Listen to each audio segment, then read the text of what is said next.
do a shorter one that's sort of like everything. Where's the...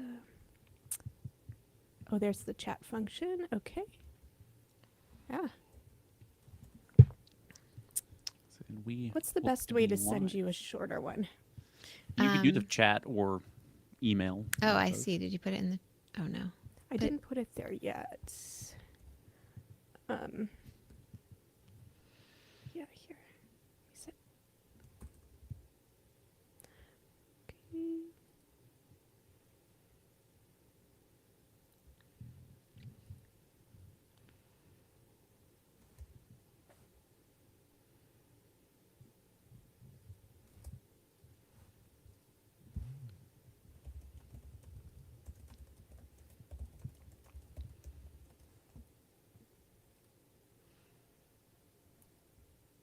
All right. On short notice, here's a slightly shorter Appreciate it. Awesome. Thank you. Yeah, and if you want, you can just take off the end to like there's Okay. the last line about living in Connecticut and stuff. Okay. If you start to feel like it's going on too long. Sure. I don't need to right. tell everyone where you live. I'm just kidding. We are fully live and good to go. So Amazing. if Okay. there's any issues, I will jump back on. But I will Groovy. monitor Thank chat. you, Josh. Of course. Thank you, Josh. Cool. Have fun. So, welcome, Laura. I'm really excited that you're here. And for anyone who's watching live, we are recording an interview that we're doing for our podcast, How Does Tomorrow Sound? How Does Tomorrow Sound explores the future of digital audio, and in particular, what podcasts might evolve into in the next 10 years. And I really wanted to talk to Lara Ehrlich for our next episode, which will be on video.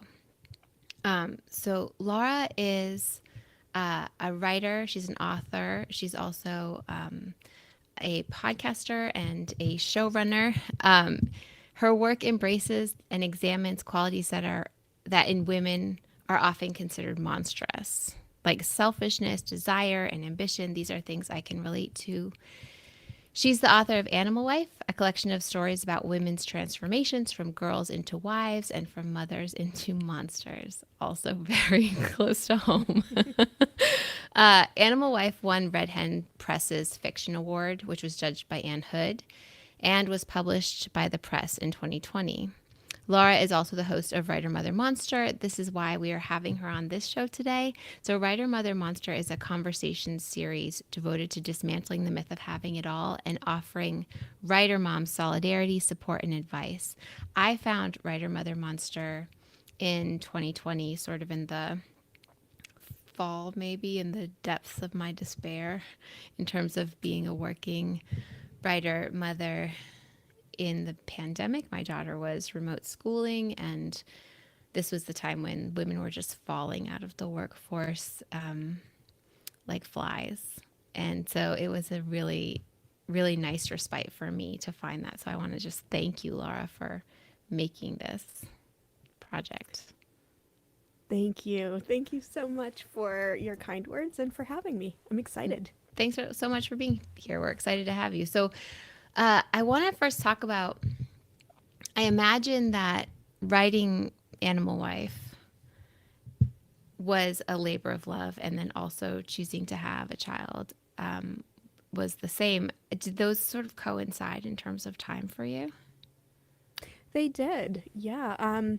I always knew I wanted to be a writer, and I always thought I did not want to be a mother because I had bought into this often unconscious, but sometimes overt message that women in particular cannot be both parents and creatives, because to be a true creative, a true writer with a capital W, you have to be, I think it was, I'm forgetting who called it, an art monster.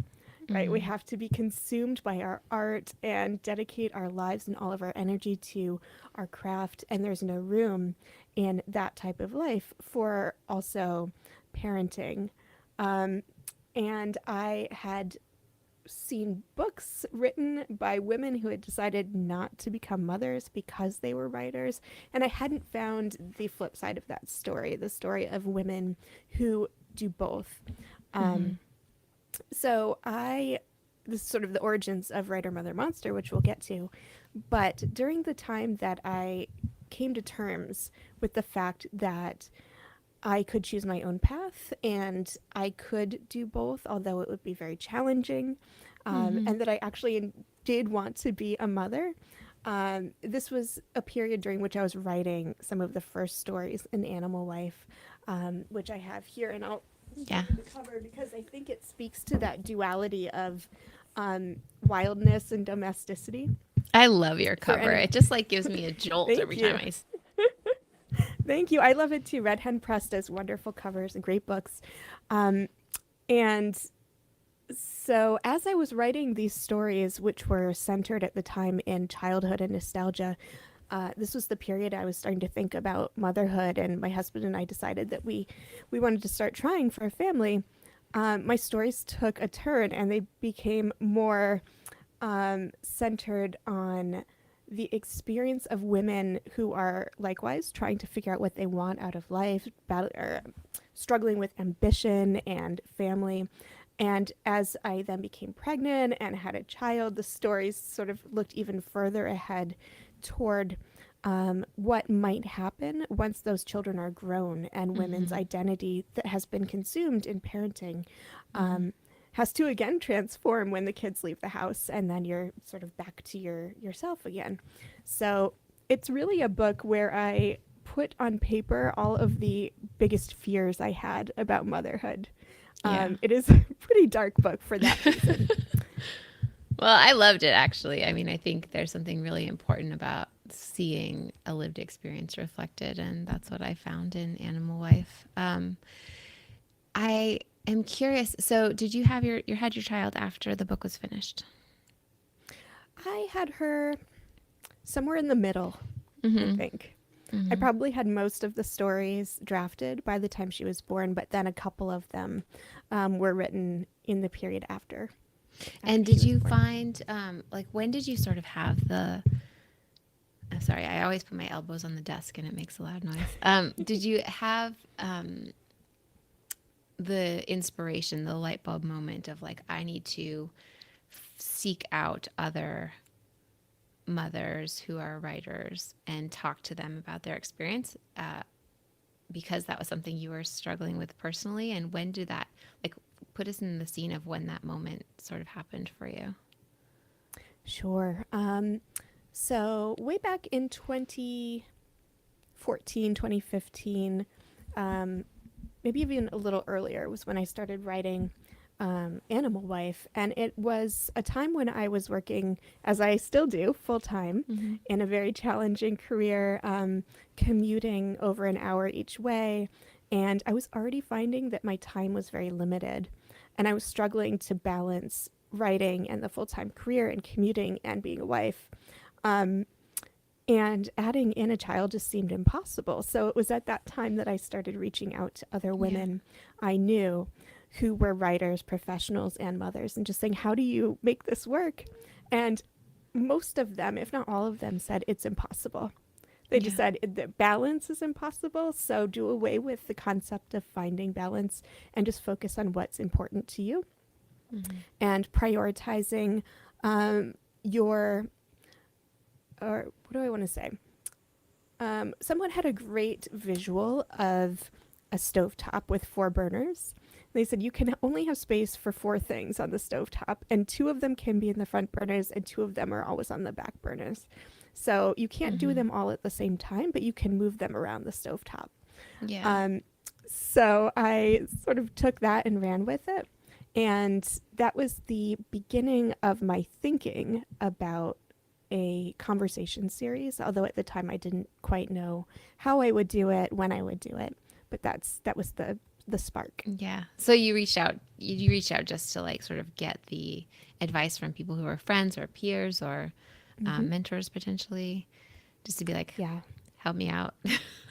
Yeah, uh, I couldn't find the yeah. conversations anywhere, and there may have been these Yeah. conversations in existence at that time, but I just wasn't finding them. So Right. I struck them up myself. That's amazing. And so when did you decide you're going to make it into a show? During the pandemic, actually. At that time, I was working as the director of marketing for an arts festival. And we had planned out the whole season. I had a whole marketing plan and everything for a live in-person festival that Mm. was going to take place the summer of 2019 or the 2020. It's an annual festival. And when the pandemic started, we had to completely scrap the whole season and shift to a virtual festival with more than, I think, 100 virtual events. And I had never done anything like that, any sort of virtual programming. So I quickly had to learn how to host a virtual event, how to market a virtual event. Right. Um, and it seemed like the right moment because people were online and that's where people were gathering for conversations. And I learned about the technology, at least to the extent that I could start a podcast and see what happened with it. So Mm-hmm. that was the moment where I began. It was in 20 whenever the pandemic started. It feels like it was Mm-hmm. 20 years ago. I know. I know. And it's still the same year for some reason. Um, Yes. so, do you consider Writer Mother Monster a podcast, or at the time when you started it, were you like, I'm going to start a podcast? Was that the word that popped into your head? Yes and no. It Mm-hmm. was at the time I had thought of podcasting as just strictly audio. Mm-hmm. So that was what I had planned to pursue for Writer Mm-hmm. Mother Monster. But then, as I saw people at that time who were really eager for virtual events, for seeing faces, for being in a room with other people virtually during the beginning of the pandemic, it struck me that the live event was really the best approach for Writer Mother Monster Mm-hmm. in that moment.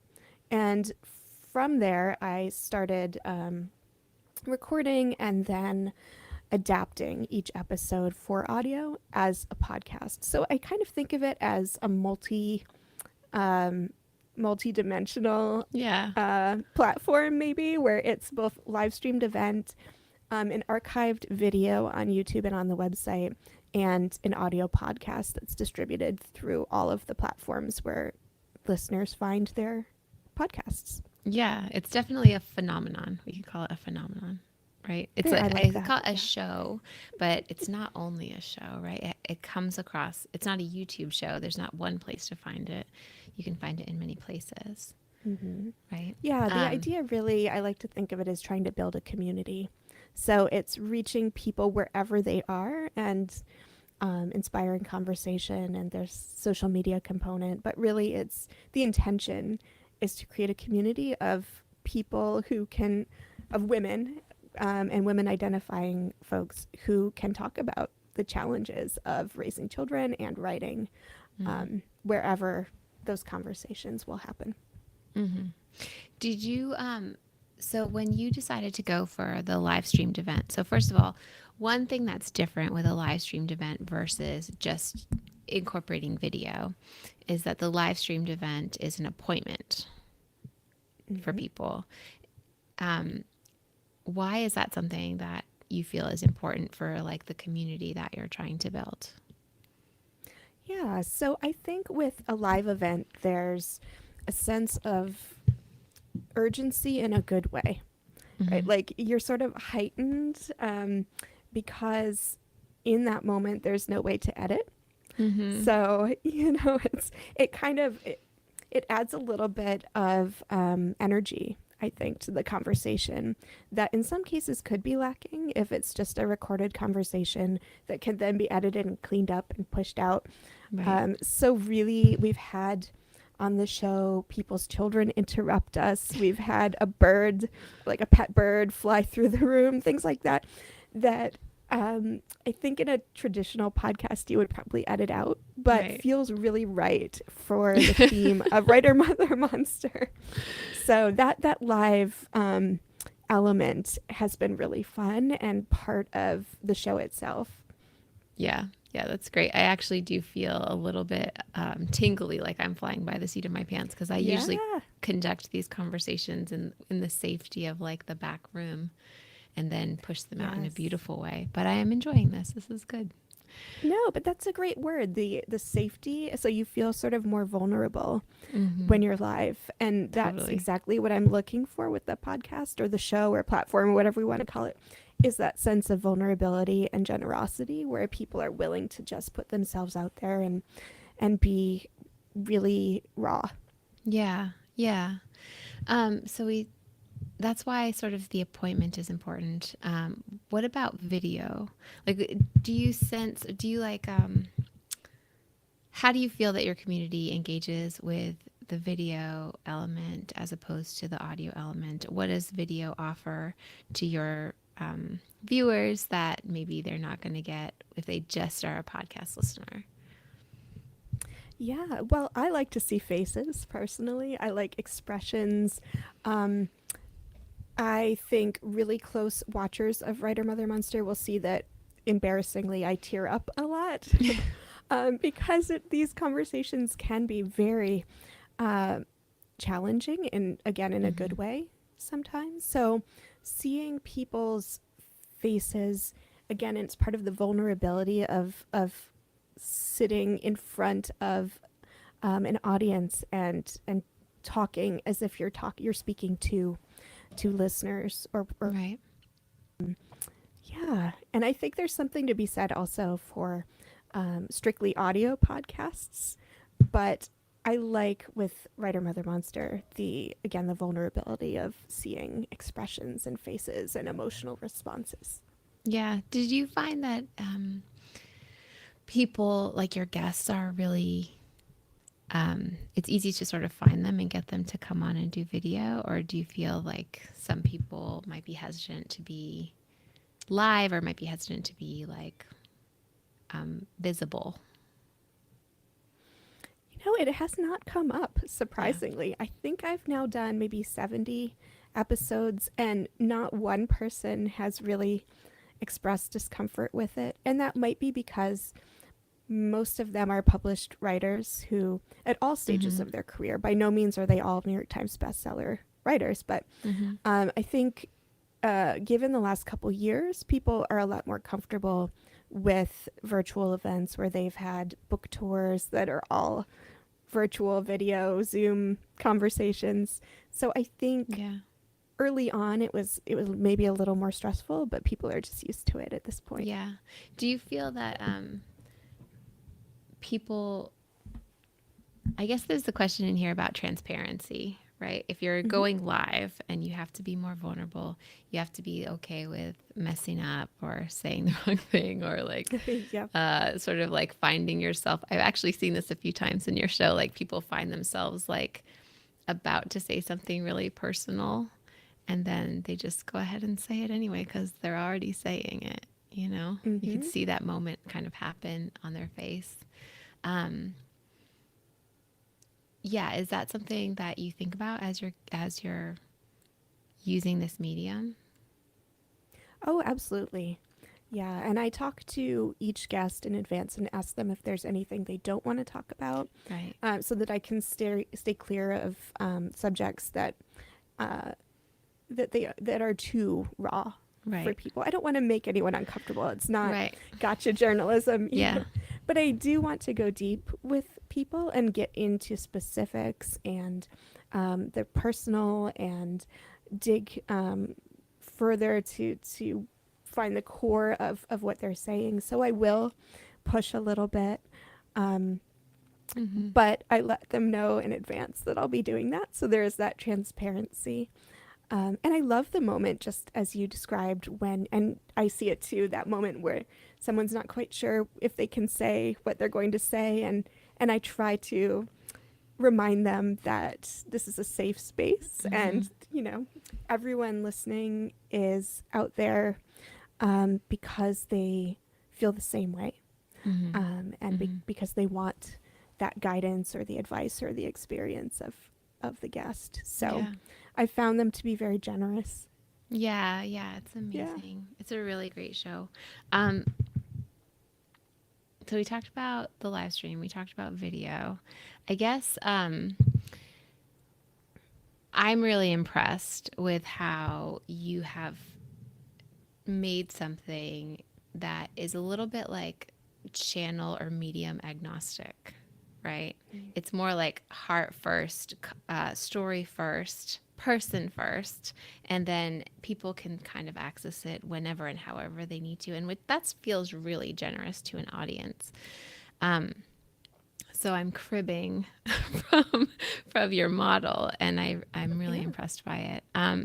But I guess if I have another question, it's like, what has Writer Mother Monster brought to you in a few ways? One is to you as the writer, Lara Ehrlich. One is to you as the mother writer, and then just as like a person trying to be in the world. No, that's great. I would say I mentioned all of the things, or many of the things I have ongoing in my life. So my job, my family, writing, and now this podcast. And we moved closer to my parents a few years ago. So my, aging parents are wrapped into that as well. And I have to say, Writer Mother Monster has been the most, well, outside of my family, Mm-hmm. the most rewarding and the most exciting project that I've worked on. And that is because of the women who I Mm-hmm. interview and the conversations that they bring to the platform. Um, it. I'll back up for a second. When I was on my virtual book tour for Animal Wife, the conversations by nature were all about me and my book and my writing, and that felt exciting and wonderful. But I'm not comfortable with being in the spotlight, Mm-hmm. or talking about myself. And yet I wanted to continue to contribute to the literary conversation and to continue having conversations with other writers. And Writer Mother Monster was a way to do that, to take the spotlight off of myself Mm-hmm. and to raise up other women and to have conversations that will help, ideally, help other women who are listening or watching. So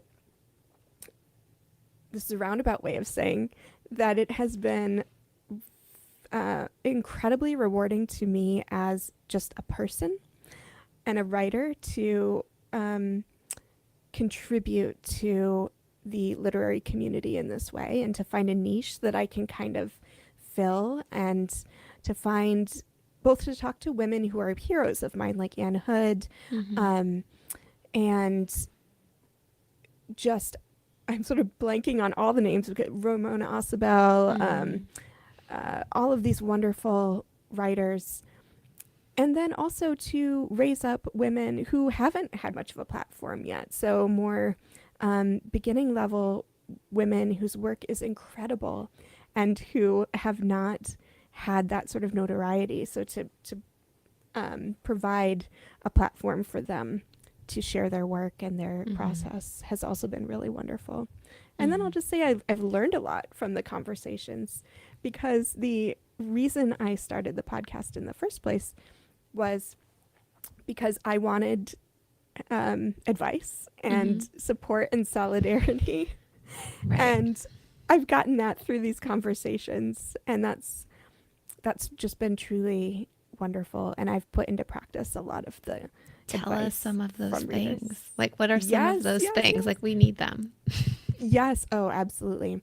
Well, I think one, I'll go back to the fact that we can possibly do it all, but not all at the same time. Mm-hmm. So that stovetop example was really helpful to me to think about what my top 4 priorities are, Mm-hmm. and to realize that they don't have to be the same. They don't have to be in the same order at all at the same time. So my Right. daughter one day might take the back burner while I work on a big project for my job.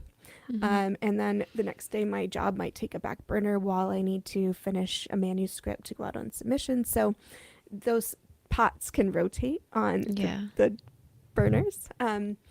Another wonderful piece of advice was to rethink what writing means. And we have this sort of old patriarchal model of writing practice where we sit down at a desk with our pen and paper or typewriter or whatever and write for 5 hours a day and then get lunch and then write for another 5 hours. And then do correspondence and then take our daily Exactly. constitutional walk. Yes, yes, all of those. Drink a handle of whiskey while smoking a cigar. I'll go shoot Yeah. somebody, Yeah. ride with the bulls. So it's been it's been really validating and helpful to hear so many women talk about how they've had to rethink writing for themselves. And let's see, Katie Peterson, the poet, talks about taking walks and finding a poem on her walk and sort of composing it in her head, and that's writing. Someone else, I'm forgetting who exactly, mentioned standing at a crosswalk, and while you're waiting for the light to change, she'll write a sentence in a little handheld notebook. I have started dictating to myself during that long commute I mentioned, and that's how I wrote the novel that I have been working on after Animal Wife, was by just dictating to myself every day, and I'd end up with 4,000 words that were a mess, but at least it's something. Look And at that's you writing. go. That is amazing. Yeah, these are all writing. So freeing ourselves up to re-examine all of these different priorities and how we can make them kind of fit together. Yeah, that's wonderful. Has your daughter ever sort of burst into the room when you're doing Writer Mother Monster? She has once or twice, which normally I might let her, be in the background or whatever, but I'm really careful about her internet visibility. So I don't post pictures of her, which I don't judge anyone who does. But so I try to kind of keep, once she came in and I kind of held her off to the side and she was asking me a question, and then my husband swooped in and captured her again. Yeah. Yeah, that's great. So one of the things that we're looking at in our show, which is very, I guess our show is very conceptually different from Writer Mother Monster, but like formally, I'm very curious. I personally love Writer Mother Monster, but we're looking at how podcasts might shift in the next 10 years, because podcasting it's a medium that was considered 20 years ago new technology, a new media, right? But now it's 20 years old, and there are so many other forms of media that are becoming available, and so many other forms of technology that are like putting pressure on the new media of podcasting to evolve into something new. So I'm just curious, based on your experience, if you have any thoughts about, if there's an evolution, what you see happening either now and also maybe where you see the trajectory heading for this kind of like community building communications. Sure. So, like you said, podcasting has been around for a very long time, but I feel like with the show Serial that took everyone by storm, this was even a long time now, maybe 10 years ago when Serial... I think 2014 maybe. 2014. Yeah, so that was when I really started listening to podcasts. And I think that's when a lot of people jumped on that bandwagon. So it's been interesting to see how other hosts and podcast studios have kind of risen to the challenge of producing shows that will compete for attention. Because there's so many, as you said, so many podcasts now, and those are competing with online articles, with social media, with all of the other things you can do while in your car or taking a walk, and you have that limited time to listen to something or to watch something. So it's definitely something I think about the trajectory of podcasting generally and of Writer Mother Monster specifically. And I think we'll see a lot of change also coming out of the pandemic as well, because as I said earlier, with the pandemic, I found that there was a hunger for live events, for video content, for seeing each other. And I'm curious to see, I don't have the answer, but I'm curious to see as we, knock on wood, come out of the pandemic, um, whether that hunger for live in person, or sorry, live uh, Virtual. online events, Yeah. yeah, will continue. And we've already kind of seen it come down a little bit. People Mm-hmm. are sort of tired Mm-hmm. of online events. So I've even been thinking about whether the live video part of Writer Mother Monster um, is still relevant. Mm-hmm. Mm-hmm. Um, and it may be for all of the reasons that we discussed earlier about vulnerability and being in the same place and seeing facial expressions and all of those things. Um, but I have seen the viewership drop off a little bit Mm-hmm. during the live episodes. I think again because people are just tired of sitting in front Right. of Zoom. So, Yeah. yeah. That's interesting. I think people like appointment listening or appointment watching was sort of what I was doing when I first encountered Writer Mother Monster. And I was so grateful for an hour to check out of my other responsibilities and be among people that Hmm. I don't know were going through the same things as me, and a sort of maybe I could envision were like minded because they were also creatives. And um, it was a pleasure, like it was a personal pleasure. Um, but now I think we also since then have gone through this time of like work blowing up to take the whole every hour of the day. You know, work has Yes. become a lot more virtual, and virtual work has become a lot more um, it feels like there's a lot more demand on our time. And so Hmm. maybe the on demand aspect of the, you know, the static video on YouTube makes it a little bit easier for people to find on their own time. I can see I that. think so. I think so. I think for now, just personally with Writer Mother Monster, I'll continue the live streaming, Mm-hmm. just because it keeps me on my toes, Mm-hmm. and I like that sense of pressure and the ability to do the episode in that hour and then Mm-hmm. send it out. And I feel that if it was a pre-recorded episode, there may be a little more leniency there where we could say, oh, let's talk for a while and then we'll find the best section. Right. And I don't have the time or bandwidth Right. currently to Right. edit after the fact. So, yeah, I wonder also, and again, it's a wondering, not an expert opinion, but a wondering whether podcasting will go the direction of individuals sort of um, producing and distributing their own shows on sort of like a small budget with one or two people, or Mm-hmm. if there will be a sort of renaissance where we're starting to go through a certain number of podcasting studios or channels, Mm-hmm. or agencies. So Mm-hmm. that's something I've started looking into as well, again, because of the bandwidth issue where currently it's just me, and it would be great to have a team or even one or two more Mm-hmm. people who could yeah, just lend a little bit of polish and help extend the reach. Yeah. Yeah, I can see that. And then is it okay if I ask you, like, are you looking um are you looking to sort of so I've talked to a number of other people who are just looking broadly at the ecosystem, saying there's a corporatization that's happening.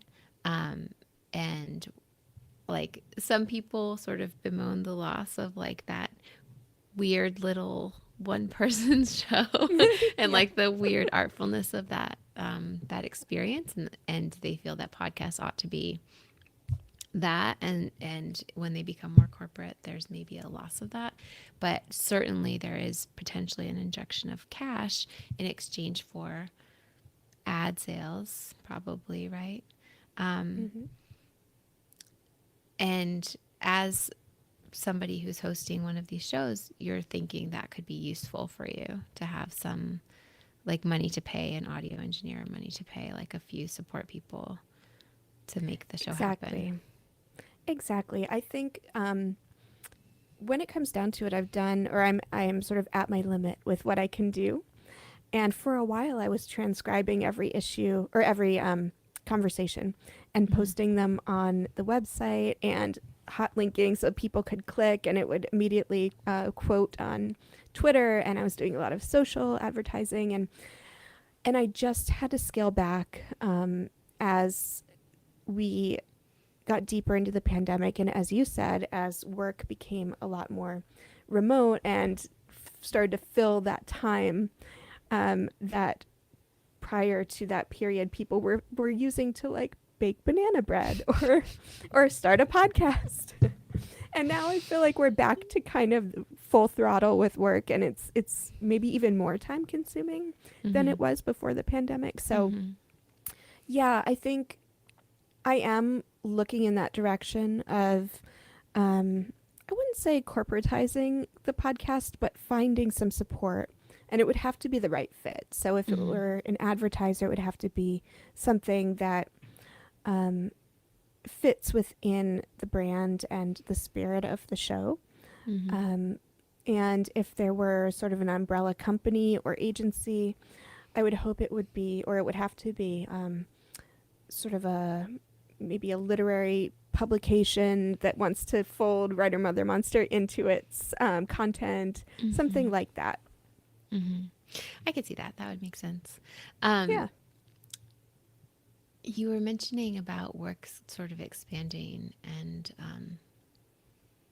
oh, I was just thinking that I also had a podcast at the beginning of the pandemic that experienced pod fade quite quickly. Did not survive. And so that's like an example of the reason why we need money. Podcasters Mm-hmm. need cash, right? In order to make the Yeah. work Yeah. that we love.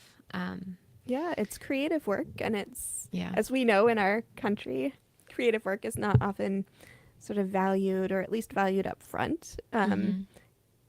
to find a way to make it sustainable. So Mm-hmm. it's only after I feel like either you're really lucky or you reach a certain level where people are paying attention, and that's when the support comes in. So Yeah. yeah. So have you found anything that was especially effective when it comes to marketing the show? You had talked about like being really on it up front and having to scale back because of the workload of the marketing, but what works for Writer Mother Monster to sort of drive people to your Yeah. show? Well, I think it was helpful that I was a director of marketing at the time for an arts festival. So it was kind of, and a lot of my career path has been in marketing and communications. So Mm-hmm. I could bring those skills and that expertise to bear on the show. And I think the single most effective thing for my show, but for anybody's Mm-hmm. work really, in a public space, is branding. Mm-hmm. And really, before I even launched Writer Mother Monster, I reached out to, is actually the same woman who illustrated the cover of Animal Mm-hmm. Wife. And I asked her to help me design and produce a brand for the show. So she created the logo. Oh, it's so hot. Um, It's a really it's a hot really logo. fun logo. Yeah. And it kind of is reminiscent of Animal Wife, so that it's incorporating a bit of, I mean, it sounds fancy to say, but a little of my personal Mm-hmm. brand into the show. And I worked with her to develop a really concise color palette too, so that anything I produced, whether it was social media or a newsletter or a postcard or a T-shirt, would have the same colors, would have the same image, same font. Mm-hmm. So branding is the number Mm-hmm. one most important Yeah. thing. Yeah. And then something I did early on that was pretty effective, that I would still continue to do if I were to receive some support, was just some really simple social advertising. So it's cheap and easy to buy Facebook advertisement, Mm-hmm. even for a couple dollars, and get a good return on investment there. Mm-hmm. And the marketing platforms on other platforms has also come a long way, I think, in the last couple of Okay. years. So there are great opportunities in Instagram and Twitter as well. Cool. Cool. Cool. Um, and then if you are imagining, so we talked a little bit about like your dream for Writer Mother Monster, which might be like some investment. Are there other ways you're thinking of um, the show shifting or evolving? So ideally, it would be a, I don't know how to describe it exactly, but that community angle would be front and center. Mm-hmm. So it might be an organization called Writer Mother Monster that features a conversation series as well as other content. So it could be, I've been planning to teach some classes as Mm-hmm. well. But again, that's another time and bandwidth issue. But I'd love to form some classes around the learnings that I've taken away from those conversations. So, how Yeah. to write, how to balance the competing responsibilities of everyday life. Um, and then a retreat would be an awesome thing to Yeah. plan at some point, an annual writers retreat for writer mothers. So I have so many ideas. It's just a matter again of time and funding.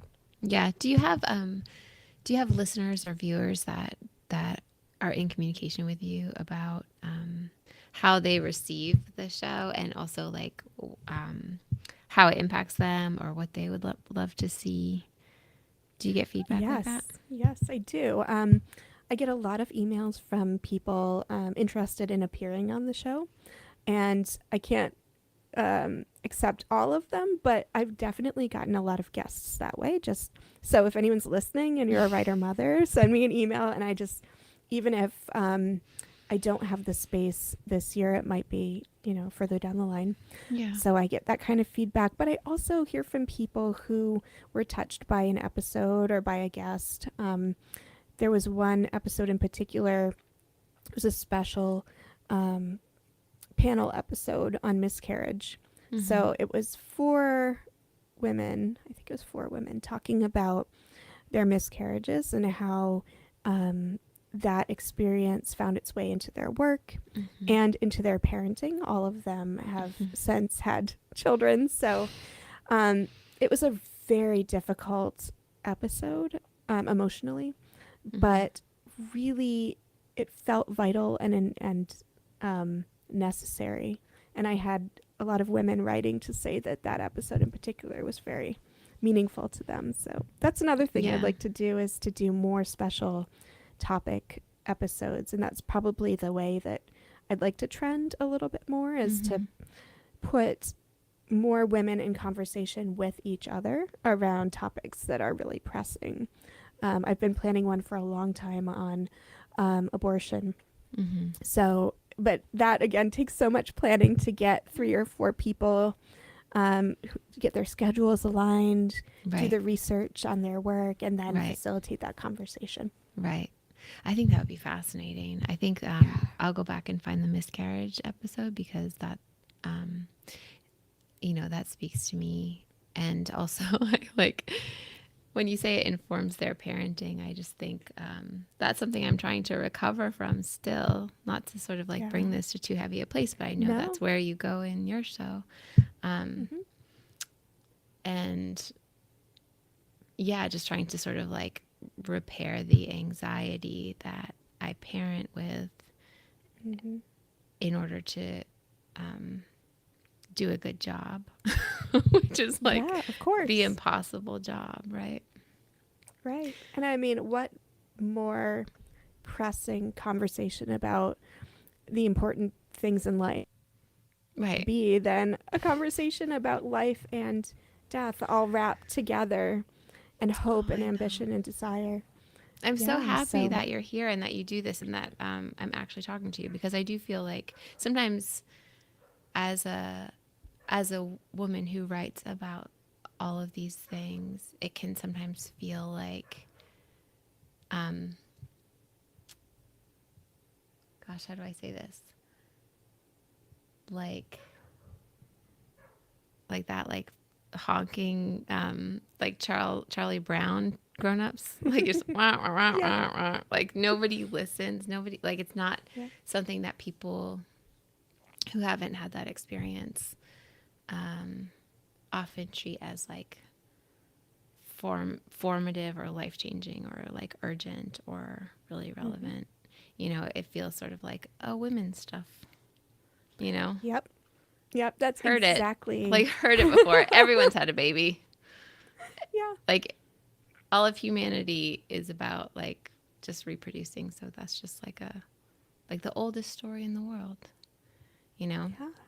And Oh, I yeah. do sometimes struggle with like, like why is this so bizarre and new and strange to me? Like why am I like finding this really novel and bizarre? Um, that's why I love your show. Thank you. No, I mean, one of the guests at one point said, we're so invested in stories by men about war and love and, um, whatever else with the big capital letters, um, and dismissive of women's experience Mm-hmm. for reasons that are just ingrained in our patriarchal culture. And when you look at it, really, though, there's nothing. I will find who said this and attribute it to them, but there's nothing more heroic than motherhood. Mm. And to me, I was like, yeah, I mean, you're bringing life into the world. You're raising a human, and that life grew inside of your body in some cases not. But Mm-hmm. yeah, there's nothing more heroic than that Mm-hmm. and It's worthy of definitely, print. yeah, it's definitely a transformation and it's definitely requires everything to Hmm. do even moderately well, it feels like to me. I can't say that I'm doing it well. I just keep trying. Right. Well, I would say all 60 guests, 60 plus guests have said this, some variation of that. Like, Just I'm get up failing every at day and keep everything. trying. Yep. um, oh, that's lovely. I'm trying to think if there's anything else. I guess um, there's a question swirling around in my head that I want to just um, see if I can grab. Thank you for bearing with me, anyone watching live. Um, so with Writer Mother Monster, we talked about the marketing and finding people to watch. Oh, with it seems like it's a conversation series, right? And so you have these two people talking, but in terms of building community, one thing that I'm working on with our show is like um, how do you take something that's really a unidirectional medium and have the feedback loop come back to you? And so I'm trying to play around with different models for um, sort of generating listener discussion. And one thing that we're doing is having this production call. So after we um, air this episode, we're going to take this live streamed video, pull the audio from it, and then chop it into a very highly produced show about video in podcasts. But then after we air that, we'll talk to other audio producers and podcast listeners about like their big takeaways and air that. So I guess I'm curious if you have anything that you're thinking about in terms of like generating listener discussion or generating viewer discussion, or I mean you kind of mentioned this with hosting a conversation series or having classes. Like I see your interest too in like making it more multi-directional and not unidirectional, which is a long way Yeah. of not asking you a question, but any thoughts on that? No, well, first, I love the model that you just articulated. That sounds really fascinating, and I can't wait to see Yeah. that second part of this conversation or this experience. So that sounds amazing, and I might steal that. Yeah, Um, do steal it. but yeah, I think the feedback loop is crucial in creating a community, and I also have been trying to figure out ways um, to support and to grow that. One thing early on that was working that has sort of fallen by the wayside with listener viewing, with listener viewership also sort of petering out, is that we had the chat function where people watching from Facebook or YouTube could talk directly to us, Mm-hmm. and their comments appeared in the sidebar, Mm-hmm. which we could see ourselves in the studio, and I could incorporate them into the conversation. And I really loved that. If somebody asked a question, and I would say, "Oh, you know, Kate has asked a great question in the chat," and then I would pose the question, and it would be more of a conversation that way. Yeah. Again, that's kind of fallen by the wayside a bit, just naturally as people have sort of stopped tuning in for live conversations. I also played around a little bit with community platforms. There was Mm-hmm. one early on that I started to work with, and I think it kind of went defunct, but the idea of it was great, which was it's sort of like a community platform that tied into the podcast so that you Mm-hmm. could post the podcast and questions and invite listeners to join this community of people, and they could have conversations, and they could have profiles, and they could pose questions to each other, Right. and it was really interesting. But I think again that sort of petered out with the changes that the pandemic has brought, and then it was also very time consuming to manage that Right. And platform. So you mhm. know, It's a new tool for the listeners to learn also. hmm Um, yes, yep, another social platform, and it's like who needs a fifth one? So. um, yeah, so I'm curious if you have, I kind of like thought of this. I'm very excited to talk to you personally. I'm also, your Writer Mother Monster show is very relevant to the work that, the inquiry that we're doing about the future of podcasting and about Mhm. the use of video. But I was thinking about why people might tune into a live stream. So if anyone is there watching, I was thinking that we would be talking about um, potentially like harnessing the power of like live stream or harnessing the power of video to share your story or to build your brand. And I'm thinking of people who might be looking at January 2023 and being like, this is my year, I'm coming back. Or people who might be, you know, one of those 800,000 women who stepped out of the workforce in the pandemic and might be like trying to sort of build their way back into it. Um, do you have any advice for people who are like curious about starting something like a show that might be like Writer Mother Monster, or might be like brand building for them in their industry or in their field?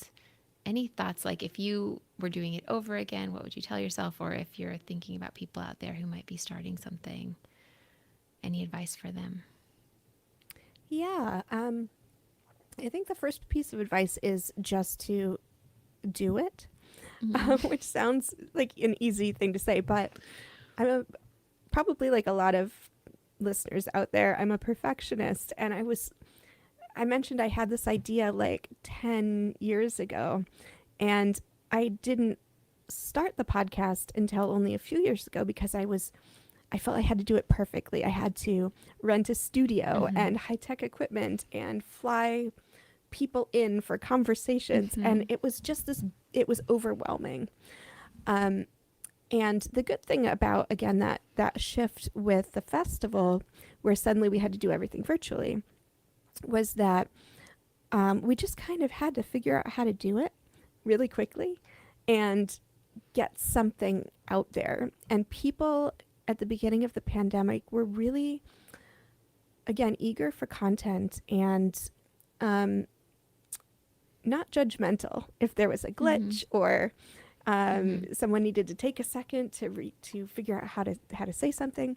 And I think that has persisted, that sense where we don't need to be perfect to produce content as long as it's quality content, Mm-hmm. and person centered and story focused. Um, so, I mean, there's some easy things you could do to start a podcast. There are a couple platforms that a lot of folks recommend. I use StreamYard, which is a really simple, affordable platform that streams to various social media pages. This one is, what is this, Riverside? This is Riverside, yeah. Riverside. Mm-hmm. You could also do it in Zoom. And people, I think, have become a lot more familiar with these types of streaming platforms. So pick one. And then I would say if you don't have a friend who's a designer and can make a logo for you, that's fine too. Just come up with a title, a color palette, and a font, and just start producing some content. And Yeah. I would say also just be very focused.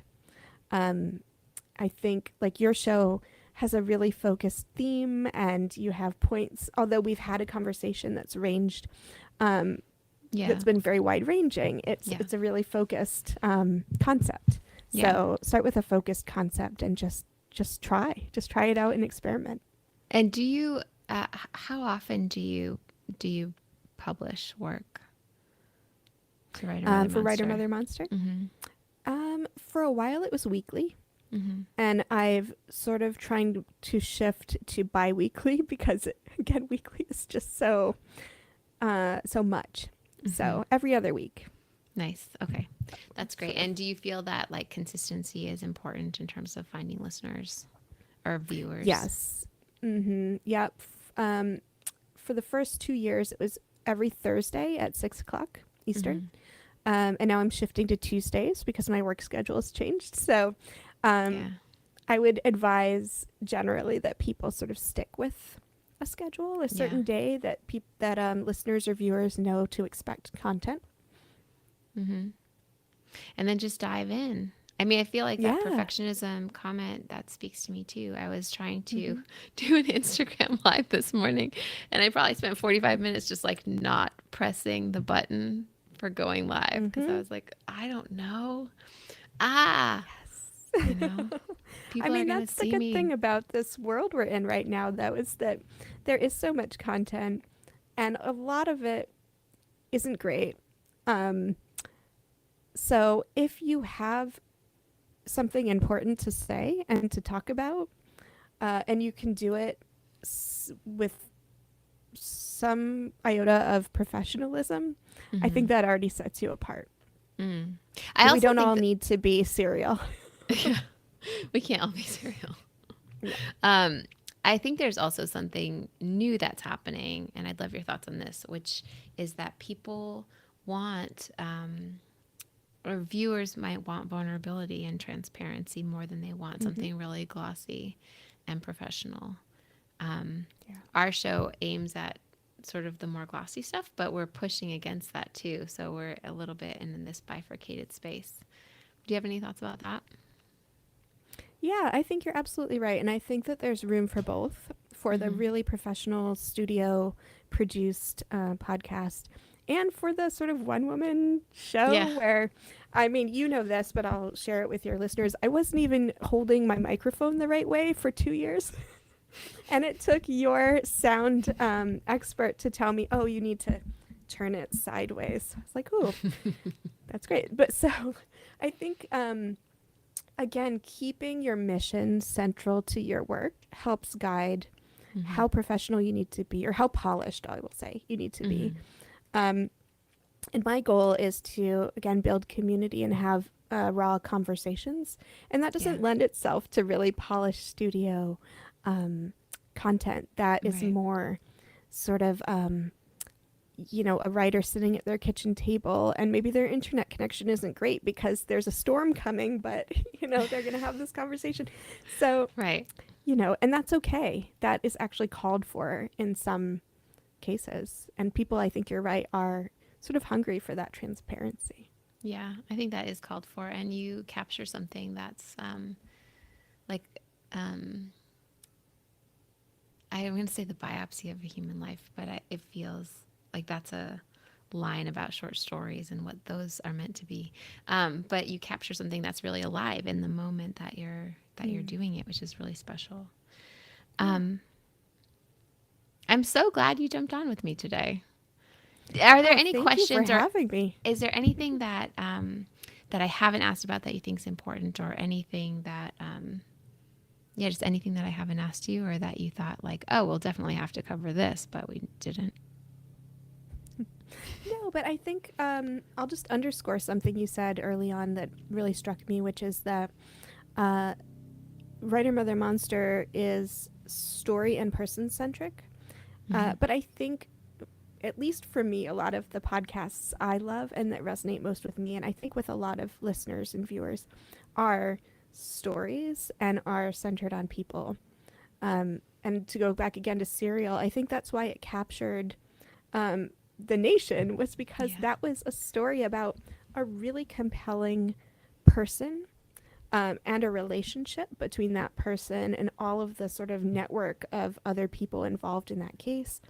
Right. And the host was very vulnerable as she investigated that crime and sort of put herself in situations that she wasn't comfortable in for the sake of the story.